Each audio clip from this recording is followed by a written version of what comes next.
Орусиянын Санкт-Петербург шаарындагы Вачозер аймагында жайгашкан көлдөн белгисиз тик учак табылды. Өзгөчө кырдаалдар министрлигинен кабарлагандай, сууга чөүп кеткен Ми-2 тик учагында таанылбаган белгиси болгон жана анын учкучу тууралуу эч нерсе маалым болгон эмес. Полициянын билдирүүсүндө тик учакты балык улап жүргөн киши таап алган. Балыкчы аны 21 майдан кийин кыйраса керек деп болжолдоду. Себеби ага чейин көлдө эч кандай учак болгон эмес деп билдирди. Учурда тик учак кимге таандык жана ичинде кимдер болгондугу боюнча иликтөө иштери жүргүзүлүп жатат.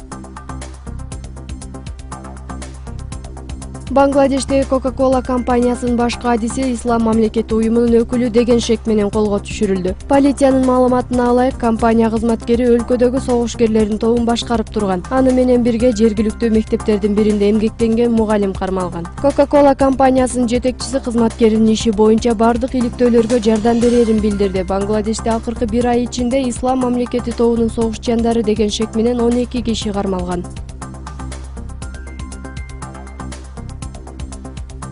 Дүйнөдөгү эң кичинекей жана сейрек кездешүүчү Мауи тибиндеги дельфиндер жоголуу коркунучунда турат. Экологдор акыркы 15 жыл аралыгында дельфиндерге карата өзгөчө чара көрүлбөсө таптакыр жоголуп кетиши мүмкүн экенин айтышты. Алардын айтуусунда Мауи дельфиндери Жаңы Зеландия аралдарында гана кездешет. Дельфиндердин жоголуусуна суу жандыктарын кармоочу браконьерлер себеп болууда. Ошондой эле аларды жасалма популяция жолу менен болсо да көбөйтүү керек экендигин билдиришти.